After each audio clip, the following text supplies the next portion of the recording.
أن لا إله إلا الله وحده لا شريك له ونشهد أن سيدنا ونبينا ومولانا محمدا عبده ورسوله.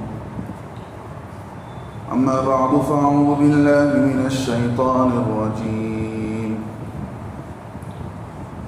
كل الطعام كان حلا لبني إسرائيل إلا ما حرم إسرائيل على نفسه من قبل أن تنزل التوراة قل فأتوا بالتوراة فاتلوها إن كنتم صادقين. فمن افترى على الله الكذب من بعد ذلك فأولئك هم الظالمون.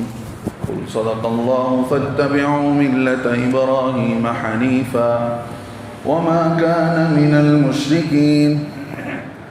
إن أول بيت وضع للناس الذي ببكة مباركا وهدى للعالمين فيه آيات بينات مقام إبراهيم ومن دخله كان آمنا ولله على الناس حج البيت من استطاع إليه سبيلا ومن كفر فإن الله غني عن العالمين. صدق الله العظيم. وقال نبينا صلى الله عليه وسلم الحج المبرور ليس له جزاء إلا الجنة أو كما قال عليه السلام.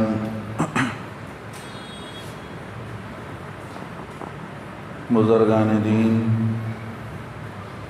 عزیز نوجوان ساتھیوں اور دوستوں،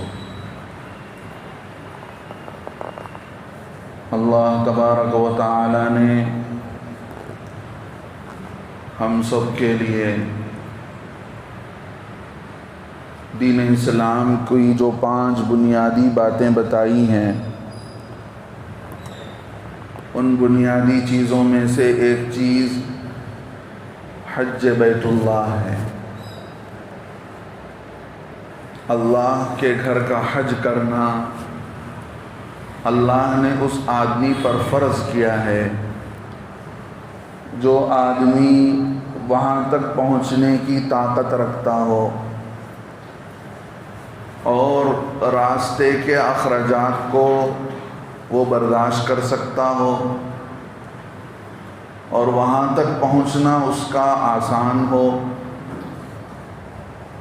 اللہ رب العزت نے ان ساری بنیادوں پر ایمان والے کے لیے حج کو فرض قرار دیا ہے. لیکن حج کب کرے آدمی، اس کی کوئی تحدید نہیں فرمائی ہے کہ اسی عمر میں حج کرنا چاہیے. لیکن عامتاً عمومی طور پر اللہ کے نبی صلی اللہ علیہ وسلم نے حدیث پاک کے اندر اس بات کی ترغیب دی ہے کہ جسے حج کا ارادہ ہو اسے چاہیے کہ وہ جلدی کیا کرے. نیک اعمال کی ادائیگی میں، خصوصاً فرائض کی ادائیگی میں آدمی کو جلدی ہی کرنا چاہیے. اور ایک حدیث میں اللہ کے نبی صلی اللہ علیہ وسلم نے فرمایا جس آدمی پر حج فرض ہو جاتا ہے پھر وہ حج کیے بغیر بہانہ بازی کرتا ہے کہ میرا فلاں کام رہ گیا ہے، میری بچے کی شادی ہو جائے، میرا گھر بن جائے، میرا فلاں کام بن جائے، میں بالکل ریٹائرڈ ہو جاؤں، فارغ ہو جاؤں ہر کام سے، تو اس وقت میں حج کروں گا. یہ عام سوچ ہے دنیا والوں کی. لوگ یہ سمجھتے ہیں کہ جب پوری ذمہ داری ادا ہو جائے گی اس وقت میں حج کی ذمہ داری ادا کی جائے گی. ایسا اسلام نے کہیں یہ نہیں بتایا کہ سب سے آخری ذمہ داری تمہاری زندگی کی حج ہے، بلکہ حج کے متعلق بتایا کہ آدمی کو چاہیے کہ جلدی کرے، اور جو جلدی نہیں کرتا ہے بلا وجہ بہانہ بازی کرتا ہے، دیر پہ دیر کرتا جا رہا ہے، بچی کی شادی ہو گئی تو اور ایک بچے کی شادی کے انتظار میں ہے، اس کی بھی ہو گئی، گھر بنانے کے انتظار میں ہے، وہ بھی ہو گیا، پھر کہہ رہا ہے کہ بھئی میں کچھ اور دن کے بعد جاؤں گا۔ اللہ کے نبی صلی اللہ علیہ وسلم نے فرمایا وہ دیکھے گا، وہ جس کام کی بنیاد پر اپنے حج کو پیچھے کر رہا ہے، حج فرض ہو گیا، لیکن کسی وجہ سے بہانہ بازی کر کے حج کو پیچھے کرتا جاتا ہے، اللہ کے نبی نے فرمایا وہ دیکھے گا کہ لوگ حج کر کے بھی واپس آ جائیں گے لیکن اس کا کام ویسے کہ ویسا ہی پڑا رہے گا۔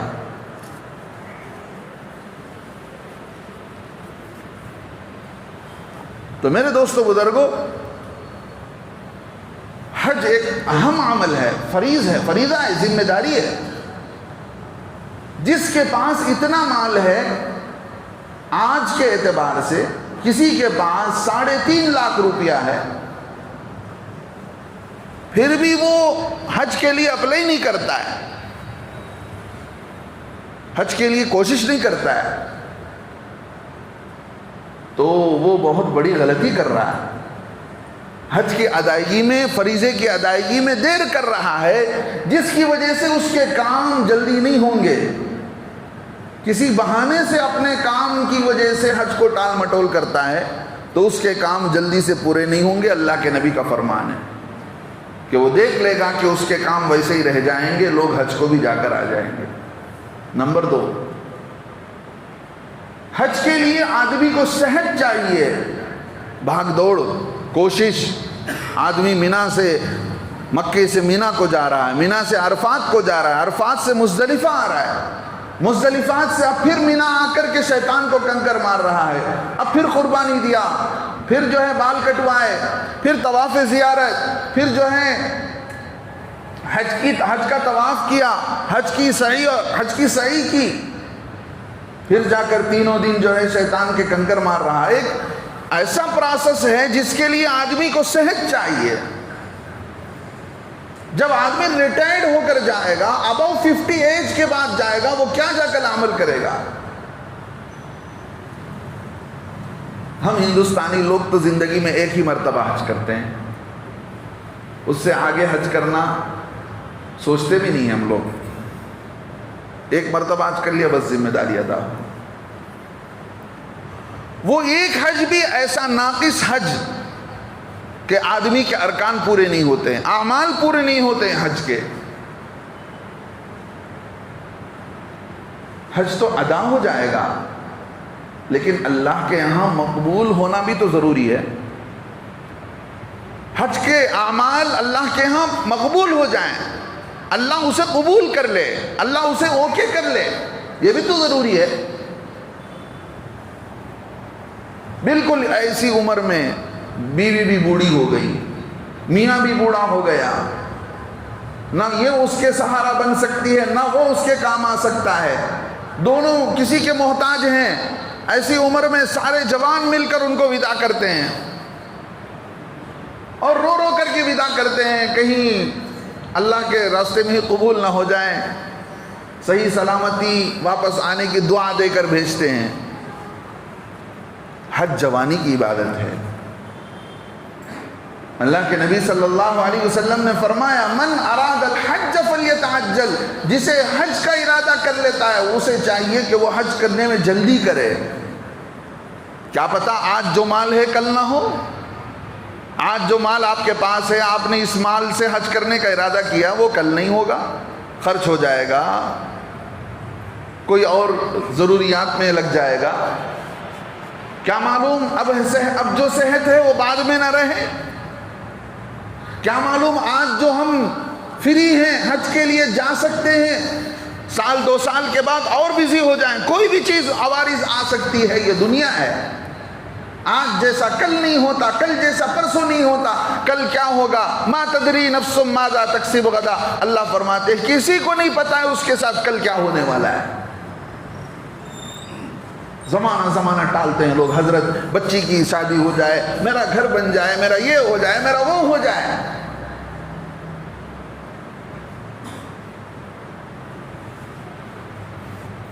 بادشاہ اللہ نے جنہیں توفیق نہیں دی. کئی وجوہات تھی. سب سے بڑی وجوہ ان کی اپنی کرسی تھی. آج چھوٹی سی کمیٹی بنتی ہے, اس کمیٹی میں کوئی ایک آدمی, پوری کمیٹی چاہتی ہے کہ ہمارے اگینسٹ پارٹی کوئی نہ آ جائے اس کمیٹی کے اندر. وہ آئے گا تو وہ ہمارا کام خراب کر دے گا, ہر وقت ہمارے خلاف بات کرے گا. بادشاہ کو اس وقت ہر وقت ڈر رہتا تھا کہ کہیں میری سیٹ الٹ نہ دے. اس زمانے کا حج مہینوں لگتے تھے, جانے کے لیے 2-3 مہینے, آنے کے لیے 2-3 مہینے, کہ جو بادشاہ اپنی حکومت کو 6 مہینے تک چھوڑ کر جائے تو وہ واپس آنے پر اس کی حکومت باقی رہے گی, اس کی کوئی گارنٹی نہیں. جن بادشاہوں کو اللہ نے طاقت دی تھی, انہوں نے صحیح طور سے حکومت کر رہے تھے وہ لوگ, ان کے لیے اس زمانے کے علماء نے فتویٰ دیا کہ ایسے بادشاہ جن کے ہاتھ میں پوری حکومت ہے, پورے ملک کی حکومت ہے, ان کے جانے سے حکومت کا تختہ پلٹ جائے گا تو پھر ان کا جانا نہیں, ان کو نہیں جانا چاہیے. وہ اپنے طور پر دوسرے کو حج بدل کرا دیں, حج بدل کرائے. اور بعض وہ لاپرواہ تھے جن کو حج کا شوق نہیں تھا, ان کو ویسے ہی اللہ نے قبول نہیں کیا. اور بعض ایسے تھے اللہ کے نیک بندے, حضرت اورنگزیب عالمگیر رحمۃ اللہ علیہ کی طرح. تاریخ کی کتابوں میں لکھا ہے اس زمانے میں حج کا خرچ آ رہا تھا 26 روپیہ, 26 روپیہ اس زمانے میں, آج سے 400-500 سال پہلے.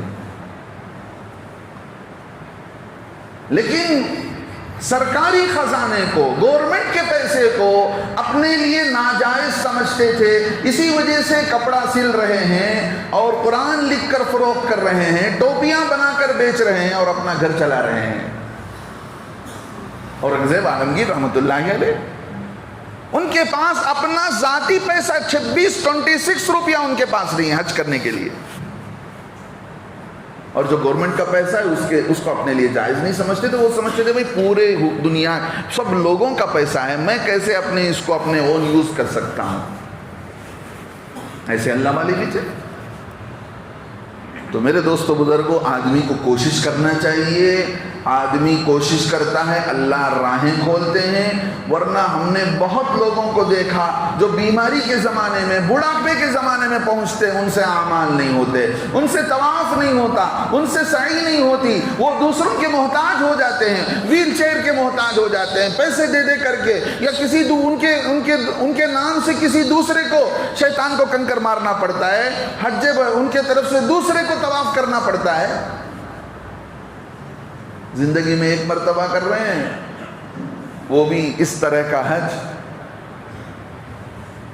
اللہ سے دعا بھی مانگنا چاہیے, کوشش کرنا چاہیے. آدمی کوشش کرتا ہے, اللہ راہیں کھولتے ہیں. علماء نے لکھا ہے جو ہر نماز کے بعد لبیک پڑھنے کا عمل جاری رکھے, لبیک اللہم لبیک لبیک لا شریک لک لبیک, حج کی شوق کے ساتھ جو ہر نماز کے بعد لبیک پڑھتا ہے, اللہ اس لبیک کی برکت سے اسے واقعتاً اس کے گھر پر بلا کر لبیک پڑھنے کی توفیق دیتے ہیں. ایک اللہ والے نے عجیب بات کہی کہ بھئی گھر اس کا ہے, گھر اس کا ہے, آپ کے گھر کو مجھے کون بلائیں گے, یہ صاحب تھوڑی بلائیں گے. گھر ہے نذیر صاحب کا, بلا رہے ہیں بشیر صاحب کے بھئی میرے گھر کو آ جاؤ. نذیر صاحب کے گھر کو نذیر صاحب ہی بلائیں گے. اللہ کا گھر ہے تو اللہ ہی بلائے گا, وہی ہم کو دعوت دے گا کہ بھئی آ جاؤ. تڑپ, ایک کوشش اللہ کے گھر کو دیکھنے کی, اللہ کے گھر پر مر مٹنے کی. وہ تڑپ رکھنے والے, وہ محبت رکھنے والے, وہ جذبہ رکھنے والے کسی بھی طرح پہنچ جاتے ہیں. تو میرے دوستو بزرگوں, ایک پیغام تو میں یہ آپ کو دے رہا ہوں, اللہ نے طاقت دی ہے, دیر نہ کریں, کیا پتہ زندگی ختم ہو جائے. پیارے نبی صلی اللہ علیہ وسلم نے فرمایا, جس آدمی کو حج کی طاقت ہے پھر بھی وہ حج نہیں کرتا, مجھے اس بات کی پرواہ نہیں ہے کہ وہ یہودی بن کر مرتا ہے کہ نصرانی بن کر مرتا ہے. اس سے پہلے بھی میں نے کہا, ابھی بھی کہہ رہا ہوں, کسی کو تکلیف دینا مقصود نہیں ہے. جتنی کمپنیاں بنگلور کے اندر کھلی، بڑے خواب دکھائے، گھر بیٹھے رہو، ہم کما کر دیں گے، اتنا پرسنٹ دیں گے، اتنا پرسنٹ دیں گے۔ میں اپنے ایک رشتہ دار کی بات کرتا ہوں کہ بہت سارے میں نے ان سے کہا کہ کئی ایسے سارے لوگ تھے جنہوں نے حج نہیں کیا، اپنے پیسے ان کے وہاں لگے، اس امید پر لگے کہ بھائی اس امید پر لگایا کہ وہ پیسے ڈبل ہو کر آئیں گے تو ان پیسوں میں لگا دیں گے یا بعد میں نکال کر لگا دیں گے، لیکن اب پہلے نفع آتا رہے، پیسے کے پیسے بھی گئے، حج کا حج بھی رہ گیا۔ تو وہ ہمارے بھائی چہرہ ان کا اتر گیا، کہنے لگے مول صاحب میرے ساتھ بھی ایسے ہی ہوا ہے، میرے ساتھ بھی ایسے ہی ہوا ہے، نہ حج ہوا نہ میرے پاس میرے پیسے آئے۔ تو میرے دوستو بزرگوں، اللہ نے دیا ہے، آگے بڑھے۔ حدیث میں آتا ہے اللہ کے نبی نے فرمایا حج کرو غنی بنو، حاجی کبھی فقیر نہیں ہوتا ہے۔ اللہ کے نبی صلی اللہ علیہ وسلم نے فرمایا الحج المبرور، حج مقبول، جس کا حج اللہ کے یہاں قبول ہو جاتا ہے، لیس لہ جزاء الا الجنہ، اس کا بدلہ سوائے جنت کے کچھ نہیں ہے۔ اب میں جو لوگ حج کو گئے ہیں ان تک بھی یہ بات پہنچانا چاہتا ہوں، جو جا رہے ہیں ان تک بھی۔ یہاں تک تو آپ کے لیے بات ہو گئی۔ سب سے پہلی بات یہ ہے، جو لوگ حج کو گئے ہیں دو چیزیں ہیں، ایک ہے حج کا ادا ہونا، ایک ہے حج کا قبول ہونا۔ اس بات کی کوشش ہماری پوری ہونی چاہیے کہ اللہ ہمارے حج کو کیسے قبول کر لے۔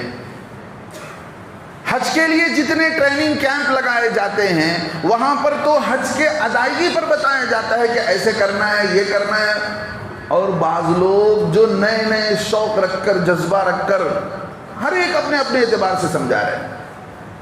ہم کو فون آتے ہیں، معاف کیجئے گا میں کسی جماعت کو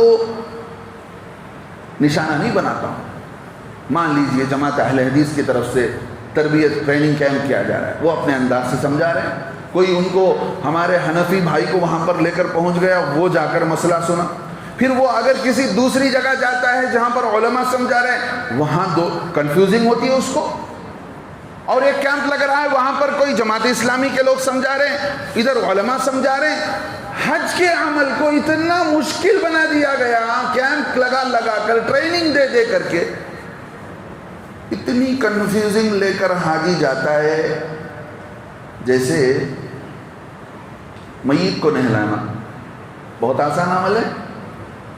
میت کو نہلانے میں بس اتنا خیال رکھنا چاہیے کہ اس کے پورے بدن پر سے پانی بہہ جائے، بس۔ زندگی میں وہ 5 منٹ میں فارغ ہو جاتا تھا، لیکن اس کے چلے جانے کے بعد 2 گھنٹہ 1.5 گھنٹہ لگاتے ہیں لوگ، پتہ نہیں کیا کیا رسم و رواج، کیا کیا خرافات، کیا کیا چیزیں کر رہے ہیں، فلاں نانی نے کہا، فلاں اماں نے کہا، ایسے کرو ویسے کرو، اتنا مشکل بنا دیا کہ جس کی وجہ سے اکثر دیندار لوگ جو مسجدوں سے، دین سے جن کا تعلق ہے، ان کو بھی میت کو نہلانا نہیں آتا، ڈرتے ہیں۔ علماء نے لکھا ہے اس بات کو کہ باپ کی سب سے آخری خدمت یہ ہے کہ بچہ اسے نہلائے۔ باپ کی آخری خدمت یہ ہے کہ بچہ اپنے باپ کے جنازے کو نہلائے، لیکن ایک ڈر ہے کہ کہیں میں جا کر نہلاؤں گا تو پتہ نہیں مجھے نہلایا جائے گا۔ بھائی ڈرنے کی کیا ضرورت ہے، جب نمبر آئے گا سب نہلائے جائیں گے، کون بچے گا؟ تو ایسے ہی حج کے پروسیس کو لوگوں نے ایسا مشکل بنا کر پیش کر دیا، جس کی وجہ سے کنفیوزنگ کے ساتھ حاجی جاتا ہے اور بہت ٹینشن لے کر وہ سمجھتا ہے کہ اب اسے بتایا جا رہا ہے حاجی کو کہ بھی پہلے چکر میں یہ دعا پڑھا جائے، دوسرے چکر میں یہ دعا پڑھا جائے، جسے مشکل سے 10 نماز کے لیے 10 سورتیں بھی یاد نہیں ہیں، اب اسے دعائیں کیسے یاد ہوگی؟ عربی کی دعائیں کیسے یاد ہو جائیں گی؟ کوئی دعا حج کے دوران عمل، کوئی دعا حج کے عمل کے دوران نہ فرض ہے، نہ واجب ہے، نہ حدیث سے ثابت ہے کہ یہی دعا پڑھنی چاہیے۔ موقع بموقع پڑھ لے آدمی جو دعا یاد ہے۔ ایک موقع پر اللہ کے نبی علیہ السلام نے فرمایا ربنا آتینا فی الدنیا حسنہ پڑھ لیا کرے، علماء نے لکھا ہے جسے عربی کی دعائیں آتی ہیں ان دعاؤں میں سے ربنا اور اللہم کی جو دعائیں ہیں وہ طواف کے دوران پڑھ لے، اور سبحانک اللہم سے جو دعائیں شروع ہوتی ہیں وہ سعی کے دوران پڑھے۔ جسے یاد ہو وہ پڑھ لے سکتا ہے، لیکن ان دعاؤں کو پڑھے گا پہلے چکر میں یہ دعا، دوسرے چکر میں یہ دعا۔ حج کے معاملے کے اندر ہونا یہ چاہیے کہ ہر لائن کا ایک اسپیشلسٹ ہوتا ہے۔ حج کے لائن کے کچھ اسپیشلسٹ ہیں، ان سے پوچھیں، ان سے معلوم کریں تو پتہ چل جائے گا کہ بھئی کیا چیز ہے کیا چیز نہیں ہے، کب کیا کرنا چاہیے کیا نہیں کرنا چاہیے، کیونکہ ہر مسلک کے لوگ وہاں جمع ہوتے ہیں، جن کی زبان چلتی ہے ہر کوئی فتویٰ دینے لگتا ہے، ہر کوئی فتویٰ دینے لگتا ہے۔ اصل میں لوگ کیا سمجھتے ہیں، چار آدمی ڈسکس کر رہے ہیں، ایک آدمی خاموش بیٹا ہے، اگر وہ کچھ نہیں بولے گا تو وہ سمجھتا ہے کہ بھئی میں کچھ نہیں بولوں گا تو مجھے لوگ جاہل سمجھیں گے، اس لیے کچھ تو بولو، سنی سنائی بات بولو، جس کے بارے میں پکی خبر نہیں ہے وہ بھی بتا دو۔ ہر کوئی بولنے کے لیے تیار، ہر کوئی کچھ نہ کچھ رائے دینے کے لیے تیار۔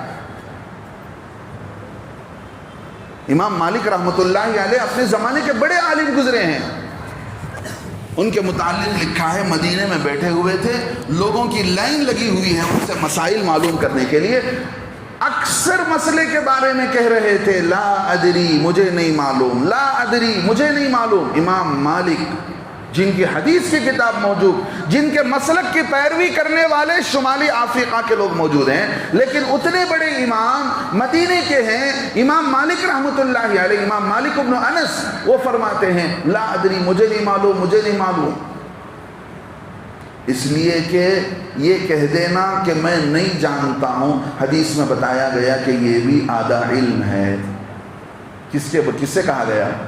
جو جانتا ہے وہ یہ کہہ رہا ہے کہ یہ مسئلہ میں نہیں جانتا ہوں۔ ایک عالم جو مسئلہ جانتا ہے لیکن وہ مسئلہ بھول رہا ہے، وہ یہ کہتا ہے کہ مجھے نہیں معلوم، وہ بھی آدھے علم کی نشانی ہے۔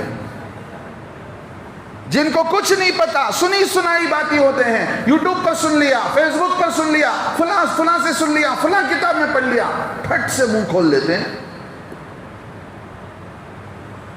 آپ کو کسی نے مفتی بنایا ہے؟ بہت کنفیوزنگ ہوتی ہے حج کے عمل کے دوران، لہذا جو لوگ حج کو گئے ہیں ان تک میری بات پہنچائی جا سکتی ہے تو پہنچائیے کہ حج کے اعمال کو اللہ کے نبی صلی اللہ علیہ وسلم جب حج فرما رہے تھے، صحابہ آ کر پوچھ رہے ہیں اللہ کے نبی علیہ السلام مجھ سے غلطی ہو گئی، افعل ولا حرج، ارے کر بھائی کوئی کچھ نہیں ہونے والا ہے، افعل ولا حرج۔ 20 صحابہ نے آ کر پوچھا یہ کیا کیا جائے، اس کے بارے میں کیا کیا جائے، اس کے بارے میں کیا کیا جائے۔ ہاں، جو چیزیں جن سے اعمال ٹوٹ جاتی ہیں، جن سے احرام ٹوٹ جاتا ہے، جن سے حج کے اعمال میں فرق پڑ جاتا ہے تو وہ تو اور بات ہے۔ مثال کے طور پر میں آپ کو کہتا ہوں، جس حاجی کا پیٹ تھوڑا باہر نکلا ہو، اب اسے کھلی لنگی پہننا، کھلی لنگی باندھنا اس کے لیے مشکل ہوتا ہے۔ اب اس کے ذہن میں بیٹھ گیا کہ سلے ہوئے کپڑے ہی پہن نہیں سکتے ہیں۔ دین کو آئے ہوئے 1500 سال ہو رہے ہیں، اتنا زمانہ گزر گیا، آج تک ہم کو یہ اس بارے میں جانکاری نہیں ہے کہ سلے ہوئے کون سے کپڑے پہن سکتے ہیں، کون سے کپڑے نہیں پہن سکتے۔ کیا حاجی کے لیے سلی ہوئی لنگی بھی باندھنا منع ہے؟ وہ کپڑا جو جسم کے سائز کے حساب سے سیا گیا ہو، انڈر ویئر ہے، بنیان ہے، جبہ ہے، شرٹ ہے، پینٹ ہے، جو انسان کے سائز کے حساب سے سیا گیا ہو وہ کپڑا پہننا جائز نہیں ہے۔ ورنہ اگر سلی ہوئی لنگی جس سے حاجی کے لیے زیادہ اس کا پردہ ہو سکتا ہے، سہولت ہو سکتی ہے، حج کے عمل میں کوئی فرق پڑنے والا نہیں۔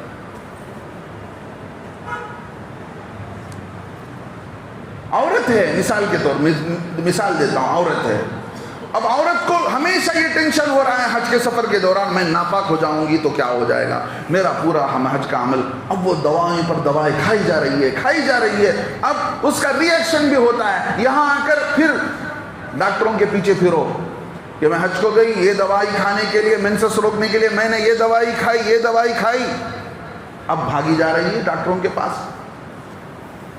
دیکھیے اللہ کے نبی صلی اللہ علیہ وسلم کے پاس ایک صحابی آتے ہیں، وہ صحابی آ کر کہتے ہیں یا رسول اللہ صلی اللہ علیہ وسلم میں آپ کی مجلس میں ہوتا ہوں تو مجھے کوئی خیالات اور وسوسے ٹینشن نہیں ہوتے، جب آپ کی مجلس سے چلا جاتا ہوں تو مجھے ایسے ایسے وہم اور خیالات آ جاتے ہیں جس کو میں بیان نہیں کر سکتا ہوں، مجھے بہت دل کو تکلیف ہونے لگتی ہے، ٹینشن شروع ہو جاتا ہے۔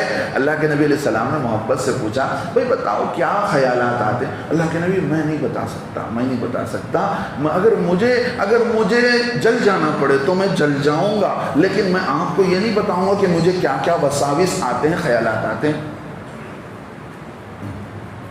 بار بار اللہ کے نبی پوچھ رہے ہیں، وہ بھی بار بار وہی بات بتا رہا ہے۔ اللہ کے نبی علیہ السلام نے پوچھا یہ بتاؤ کہ تمہیں جو چیز روک رہی ہے وہ بات بتانے سے، وہ تمہارا ایمان تو نہیں ہے؟ میں نے کہا اللہ کے نبی علیہ السلام میرا ایمان ہی تو ہے جو اس گندی باتوں کو بتانے سے آپ کے سامنے مجھے روکا۔ تو اللہ کے نبی علیہ السلام نے فرمایا جو ایمان آپ کا اس عمل سے روک رہا ہے تو آپ کا ایمان اتنا کمزور تو نہیں ہے کہ وہ بات بتا دینے سے آپ کا ایمان میں فرق پڑ جائے، آپ کا ایمان کمزور ہو جائے۔ آپ کا ایمان تو مضبوط ہے نا، اسی وجہ سے تو آپ کو شرم آ رہی ہے مجھے ایسی باتیں بتانے سے، تو آپ کا ایمان اور کمزور کیسے ہو جائے گا مجھے بتانے سے؟ لہذا بتاؤ۔ تو عورت کو یہ سمجھایا جانا چاہیے ان حج کیمپ کے اندر، حج کی ٹریننگ کے اندر، کہ بھئی تم 4-5 کام نہیں کر سکتے۔ جیسے کسی کام کو چھوڑ دینا کرنا عبادت ہے، اللہ بتاتے ہیں کہ پاکی کے دنوں میں عبادت کرو، عورت عبادت کرتی ہے، جب ناپاکی کے ایام شروع ہو جاتے ہیں عورت سے کہا جاتا ہے مت کرو، تو نہیں کرتی ہے۔ نہیں کرنا بھی ایک عبادت ہوا، اس لیے کہ وہ اللہ کا حکم سمجھ کر نہیں کرتی ہے، سمجھ رہے ہیں؟ اور جب پاک ہو گئی ان پاکی کے دنوں میں عمل کر رہی ہے، نماز پڑھ رہی ہے، قرآن پڑھ رہی ہے، یہ سمجھ کر کہ اللہ کا حکم ہے۔ تو عورت کو یہ کنفیوزنگ نہیں ہونا چاہیے حج کے دوران کہ مجھے کیا کرنا چاہیے۔ اب میں حدود میں میقات میں جانے سے پہلے اگر میں ناپاک ہو جاؤں تو کیا کروں؟ اب یہ کنفیوزنگ لگی رہتی ہے عورت کو کہ بھئی کیا کرنا چاہیے کیا نہیں کرنا چاہیے۔ ہاں بس آسان سی بات ہے کہ وہ طواف نہیں کر سکتی ہے، بیت اللہ میں داخل نہیں ہو سکتی ہے، اور جو ہے نماز نہیں پڑھ سکتی ہے، سمجھ رہے؟ قرآن پڑھ نہیں سکتی ہے، قرآن کو چھو نہیں سکتی ہے، بس طواف کا ایک عمل رہ گیا، باقی کے علاوہ جو کام شریعت کے اندر قرآن کی تلاوت کے علاوہ جو اسے حکم دیا گیا وہ کر سکتی ہے۔ تو میرے دوستو بزرگوں، یہ باتیں میں اس لیے کہہ رہا ہوں تاکہ حاجی کا حج قبول کیسے ہو جائے۔ مثال کے طور پر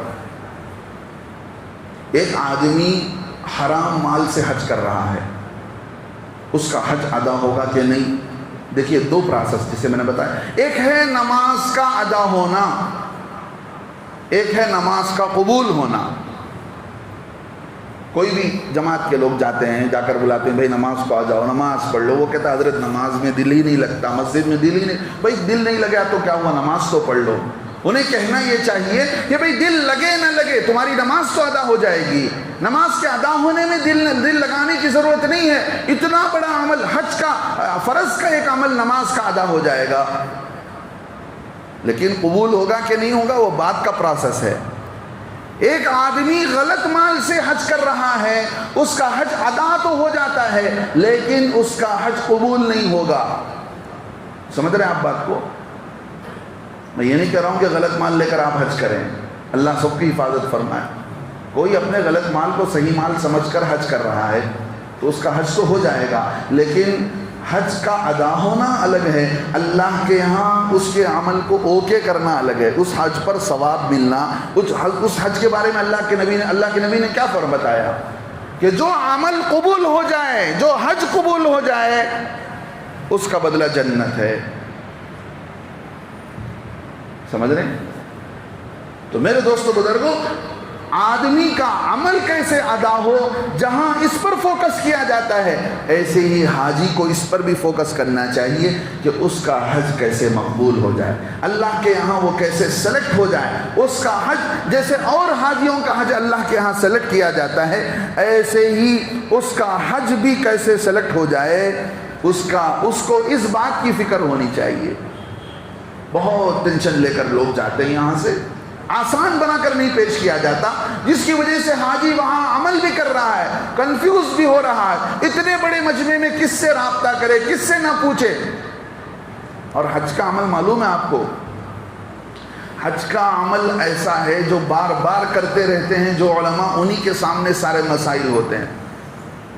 ایک بہت بڑے عالم دین گزرے ہندوستان کے، انہوں نے حج کی کتاب لکھی، سمجھ رہے ہیں، انہوں نے حج کی کتاب لکھی، لیکن جب حج کرنے کو گئے تو وہی الٹا طواف کرنے لگے۔ تو کسی نے اسی عالم دین کا نام لے کر کہا بھائی فلاں آدمی کی کتاب پڑھ کر آتے تو تمہارا طواف صحیح ہوتا، تو کہنے لگے وہ عالم تو میں خود ہوں۔ تو پریکٹیکلی طور پر جب آدمی کرتا ہے تو اس کے سامنے سارا منظر ہوتا ہے کہ کون سا عمل کیا ہو، کون سا عمل کیا نہیں ہونا چاہیے۔ لہذا آدمی کے حج کو آسانی کے ساتھ آدمی وداؤٹ ٹینشن آدمی حج کرے گا، ان سارے جھمیلوں کو چھوڑ کر کہ کون سے موقع پر کیا دعا پڑھی جائے، کون سے موقع پر کیا پہنا جائے، مین جو چیزیں ہیں ان کو ذہن میں رکھ کر آدمی حج کرے گا۔ بہت سارے لوگ ابھی جانے بھی باقی ہیں، بہت سارے لوگ پہنچے بھی ہوئے ہیں، انشاءاللہ کل پرسوں تک یہ بیان بھی آپ کا یوٹیوب پر اپلوڈ ہو جائے گا۔ ان حاجیوں کو بتائیے تاکہ ان کے حج کو اللہ رب العزت ضائع نہیں کریں گے۔ دیکھیے بہت سارے لوگ مانگنے والے آپ سے پہلے جمعے میں آ کر بیٹھتے ہیں، توفیق ہوتی ہے ان کو جمعے کی، ہوتی ہے نہ تکبیر اولا نصیب ہوتی ہے، نہ جمعہ نصیب ہوتا ہے۔ انہوں نے ارادہ ہی نہیں کیا جمعہ پڑھنا ہے، انہوں نے ارادہ کیا مانگنا ہے، بس مانگتے بیٹھ گئے۔ اللہ نے آپ کو ہندوستان میں قرآن اندازی دے کر اس میں سے آپ کا نام نکال کر اپنے گھر کو بلایا ہے، وہ اللہ آپ کی عبادت کو کیسے ریجیکٹ کرے گا؟ وہ اللہ آپ کی چھوٹی موٹی غلطیوں کو کیسے پاس نہیں کرے گا؟ اس ٹینشن میں نہیں ہونا چاہیے کہ ہمارا حج کیا ہوگا، ہمارا حج قبول ہوگا کہ نہیں ہوگا۔ ہمارے حج کو اللہ بلا رہے ہیں، اللہ کے مہمان ہیں، اللہ کے مہمان بن کر جا رہے ہیں۔ کوئی آدمی آپ مجھے گھر پر بلا رہے ہیں، آپ مجھے اپنے آفس پر بلا رہے ہیں، آپ کو پتا چلا فلاں مولوی صاحب آئے ہیں تو آپ وقت دے کر بات کریں گے۔ ایک وہ ہیں جنہوں نے آپ سے وقت نہیں لیا، جن کو آپ نے نہیں بلایا، اس کو آپ پرواہ بھی نہیں کریں گے، اس کے بارے میں کہیں گے بھئی میرے پاس وقت نہیں ہے۔ لیکن جس کو اللہ نے بلایا ہو اپنے گھر پر، اسے خالی ہاتھ کیسے لوٹایا جائے گا؟ تو میرے دوستو بزرگوں، اللہ کے نبی صلی اللہ علیہ وسلم نے دین کو بہت آسان کیا ہے۔ جو راستہ، جس راستے پر ہم چلنا چھوڑ دیتے ہیں، وہ راستہ ہمیں مشکل معلوم ہونے لگتا ہے، ایسا لگتا ہے کہ یہ راستہ مشکل ہے اور اس راستے پر چلنا ہمارے لیے نہیں ہو پائے گا، حج بہت مشکل کام ہے، حج ہم سے نہیں ہو پائے گا۔ اور جو ہے اسی کنفیوزنگ کے ساتھ آدمی جو ہے حج کی ادائیگی میں فرق پڑ جاتا ہے۔ حج کا طواف کرنے کا موقع تھا، خود میرے ساتھ حج کے طواف کے موقع پر حج کے عمل ہو جانے کے بعد حج کا ایک طواف ہوتا ہے جس کو طواف زیارت کہتے ہیں۔ جمعے کا دن تھا، جمعے کی نماز سے پہلے ہم طواف کر رہے ہیں، میں بھول گیا کہ کتنا چکر ہوا۔ بہت بڑے مفتی صاحب تھے، ان کو میں نے فون لگایا، انہوں نے کہا ایک اور چکر کر لو۔ اگر آپ کو کنفیوزنگ ہے کہ بھئی 5 ہوا کہ 6 ہوا، ایک اور چکر کر لو، آپ کے طواف میں کوئی فرق پڑنے والا نہیں ہے، آپ کے ذہن سے کنفیوزنگ دور ہو جائے گی۔ اس وقت میں صحیح لوگوں کے گائیڈ کرنے کی ضرورت ہوتی ہے، صحیح لوگ گائیڈ نہیں کرتے ہیں، جس کی وجہ سے وہ لوگ حج کے اعمال کے اندر کنفیوزنگ میں مبتلا ہو جاتے ہیں اور وہ پورے سفر میں کنفیوزنگ میں رہتا ہے، میرا یہ عمل ہوا کہ نہیں، وہ عمل ہوا کہ نہیں۔ انشاءاللہ یہ بیان جو اپلوڈ ہوگا اس میں میں ہندوستان کے وہ معتبر علماء، حنفی مسلک کے وہ معتبر علماء جن سے حاجی مسائل پوچھ سکتے ہوں، انشاءاللہ ان کے نمبرات بھی میں اس اسکرین پر لاؤں گا، ان سے وہ مسائل معلوم کر سکتے ہیں۔ حضرت مولانا مفتی سلمان صاحب منصور پوری ہیں، اور مکے کے بھی ایک دو علماء ہیں جن سے آرام سے رابطہ کیا جا سکتا ہے، وہاں کے نمبرات ہیں۔ ہمارے کرناٹک کے معلم الحجاج حضرت مولانا زین العابدین صاحب ہیں، ان لوگوں سے وقتی طور پر رابطہ کیا جا سکتا ہے، مسائل پوچھی جا سکتی ہے۔ ہر کسی سے پوچھ کر کنفیوز ہونے کی ضرورت نہیں ہے، ٹینشن پالنے کی ضرورت نہیں ہے۔ اللہ نے دین کو آسان بنایا ہے، آسانی کے ساتھ عمل کرنا ہے۔ اللہ سے دعا ہے اللہ تعالی ہمیں اپنی کہی سنی ہوئی باتوں پر عمل کی توفیق نصیب فرمائے۔ اگر آپ مناسب سمجھتے ہیں تو جو حاجی گئے ہیں ان تک یہ بیان پہنچائیں، تاکہ وہ بغیر کسی ذہن کے اندر کنفیوزنگ کو لائے بغیر وہ حج کے اعمال کو آسانی کے ساتھ کریں، اور وقت ضرورت معتبر علماء سے وہ رابطہ کریں۔ اللہ تبارک و تعالی عمل کی توفیق نصیب فرمائے۔ آمین۔ وآخر دعوانا الحمد للہ رب العالمین۔ سنت ادا کریں۔